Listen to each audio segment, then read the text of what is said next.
Welcome back to Tiny Talk TV, episode 9. I'm Brian Sodre. And I'm Sal De Benedetto. Today, we'll be discussing working with a startup company. You know, I started realizing that whenever you're looking for new team members to join your startup, you know, they're very cautious on who they work with. There's a lot of fear behind working with a startup. In my opinion, there's a lot of excitement that comes along with working with a startup. So we want to dive into it today, and we'd love your implementation on what concerns you about working for a startup, or what excites you about working for a startup, and maybe share some of your experience working with or for a startup. So where should we start, Sal? Yeah, I want to just say I've actually experienced this myself, doing the research when looking for a job. And the first piece of advice I would probably give somebody is, depending on what field they're in, obviously each field has their own type of licensing requirements. Obviously, make sure that the company, do your own due diligence to verify that the company is licensed to perform the action that they're doing. For example, we're a construction company, but we're also licensed real estate professionals as well. So we do have the ability to professionally build a home as well as professionally represent people in the sale of a home too. So I would say check in to make sure that the company that you want to work for is properly licensed first, to avoid any miscommunication or possibly even legal trouble down the road. I agree, and I think it's important when you're going to work with a startup that you buy into the concept. You know, what are they going after for? What is the vision? What is the ultimate purpose for that company? To me, it can't just be about dollars. I've done that before. I've worked in the banking and finance industry. It honestly disgusted me because the way that they treat people, they're really just after it for the money. I love my concept. I love what I came up with.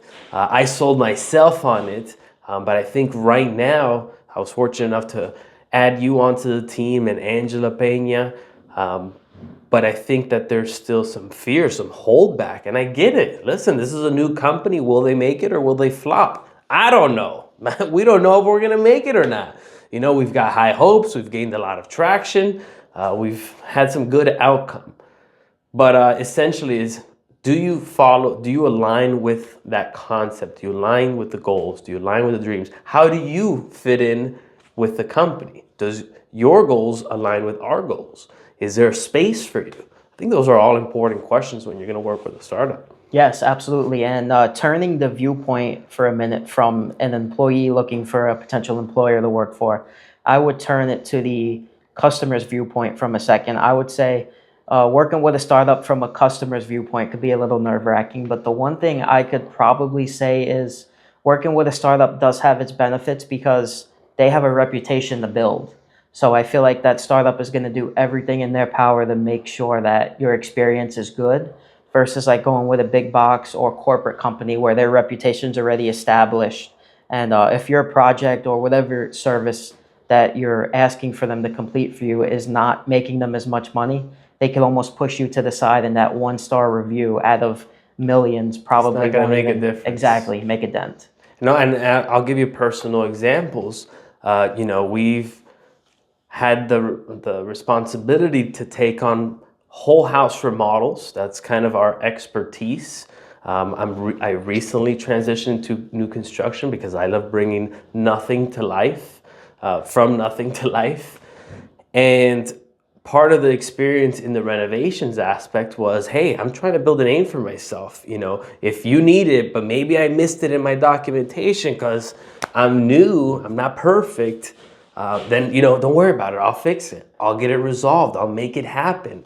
And I think that's important in any business, or for any business owner, Definitely. to be a problem solver. So I think if anything, it benefits these customers more than, like you were mentioning, with a more established company where you're just another person going through the process. Exactly. And skipping over to the next point actually is having that more personal touch and great communication.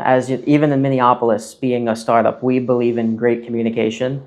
All of the clients that you, even me, deal with, most of them have access to our direct line, and most of them we know by first name. So if any issue comes up with them during the build process, the renovation process, they have access to us directly, and I'm always willing to answer my phone even off hours, just to make sure that that problem gets solved. And I can't say the same for big companies. Right. And you even had that example where somebody sent an inquiry at 11 o'clock at night or something like that, and you called them. They're like, what the hell? Yeah, I'm very on top of that. Is this AI? Almost. So those are the benefits, but I love that perspective, talking about the customer's point of view.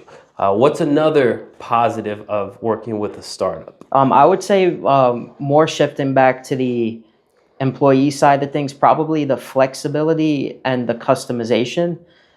Being at a startup, I could even speak for myself with this. The schedule is very flexible. Obviously, being in sales, it's a very flexible field to begin with. But with the startup, business at first may not always be as stable. So you have to be willing to adapt and maybe not work the full-time hours that you would at a corporate job. But I feel like making that sacrifice now could potentially pay off in the future. And shifting the perspective over to the customer side, when we have a customer, we're willing to sit down with them to take the time to discover their lifestyle and possibly even make some changes to the house that maybe we didn't consider when we made our pre-made plans, but we could make a modification to make it better fit their lifestyle. We would be willing to go the extra mile to make sure that they're happy with our product. Right. And I actually heard this recently with the startup. Typically, anybody who's looking to any business owners looking to fill positions, in the beginning, it's kind of like one person wears multiple hats. And again, I was fortunate enough to have you and Angela fill multiple positions. You're our tech guy, you're our sales guy. You fill a bunch of roles. And Angela, she's just a superstar. She's great, yeah. But eventually, as we scale the company, we start finding more specific roles where you now get to make your own designation within the company on which way you want to take it. And because you were able to experience different aspects of the business, you get to pick. Like you said, it's only up from here. It can't go down, right? And then plus, I feel like it's a huge positive because when we bring somebody new onto the team and they're maybe having a bit of difficulty with that position, I could, kind of have a connection with them being like, I was there at one point. I would do this, and that in order to help solve those issues that you're having to be successful in that position because we lived through it. Right. I love that. Let's transition to the last part, which is going to be probably my favorite. The fact that we work in the future. What do you mean by that, Brian? Right now in construction, the average general contractor is right around 58 to 62 years old, meaning these guys are tired of the business. They've made enough money. They're ready to retire. All they want to do is all they think about is fishing. That's all they want to do. So they don't want to learn anything new. But there's constant changes in our world. It's like technology keeps evolving. Same in construction. So what's happening right now? You see the affordability. It's not affordable, right?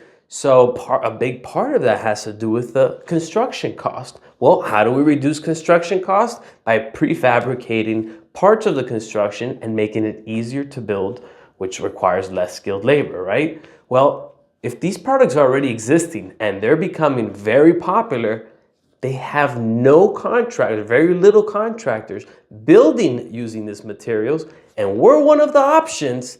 What does that say? And bringing the real life example in real quick, when you were building the home out in Cocoa using SIPs, you said you had to go hunting to even find the contractor who could put the SIPs in for you. Yeah. Same thing goes for insulated concrete form, fiber reinforced polymer, and 3D concrete printing. All amazing products, all are very popular or going to be very popular in Florida because of the way that it's built.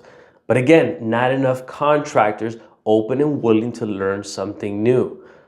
So it's a great opportunity. Again, only up from here. So that's what I love about it. Guys, why do we make this? The truth is we are always looking for talent. If you're hardworking, if you're a team worker, if you got a positive spirit, if you're optimistic, if you believe in the cause of what we're doing and you're just excited about life, excited about making a difference, come and apply. Come work with us. We want to continue to grow our team. We have big plans and we hope that you're part of our team. So thank you for joining us today. I'm Brian Sodre. And I'm Sal De Benedetto. Feel free to contact us 239-329-8804 or sales@miniopolisbuilders.com. Thank you guys for watching, and we'll see you in the next episode. Let's build tiny together.